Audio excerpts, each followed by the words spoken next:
చూసారు కదా చింతకాయలు అడుగుతున్నారు.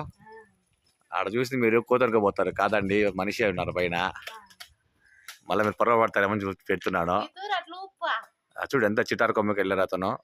సో అంత చిటారు కొమ్మలు నిల్చొని ఆయన చెట్లు ఊపుతున్నాడు. నాకు అసలు చూడడానికి భయంగా ఉంది, చాలా పైకి వెళ్ళిపోయాడు అతను. సో అతను గడిచి మెచ్చుకోవచ్చు. అతనే మళ్ళీ కుర్రాడు కాదు. సో అతని వయసు వచ్చి ఐ థింక్ 65-70 ఉంటుంది. ఈ వయసులో కూడా అంత చెట్టు ఎక్కి అంత బలంగా ఎక్కి అంత కొసాన చిట్టారి కొమ్మలో ఉన్నాడు ఆయన. నా వయసు అదే లాస్ట్ కొమ్మ.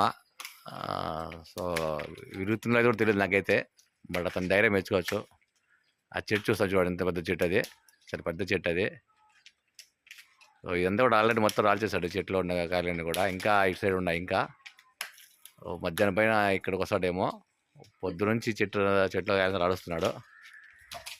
ఈ చెట్టు చూస్తా చూడండి ఎంత పెద్దది ఉంటుంది మీకు.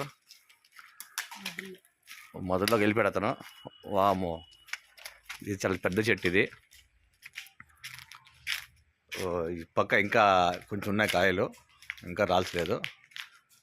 ప్రస్తుతానికి వచ్చి చెట్టు చూసాం కదా, సో కింద నుంచి ఎంత పైకి ఉందో. సో అలా పైకి వెళ్ళిపోయాడు అతను. కనపట్లేదు నాకైతే ఇక్కడ నుంచి. అటు సైడే వెళ్దాము. ఈ చెట్టు పెద్దగా ఉంది కాబట్టి తెలియట్లేదు ఎక్కడున్నాడో. ఇది చూసాం కదా ఇప్పుడు.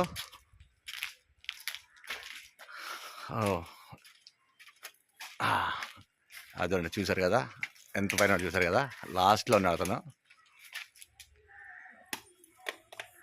జూమ్ చేసి చూస్తా చూడండి,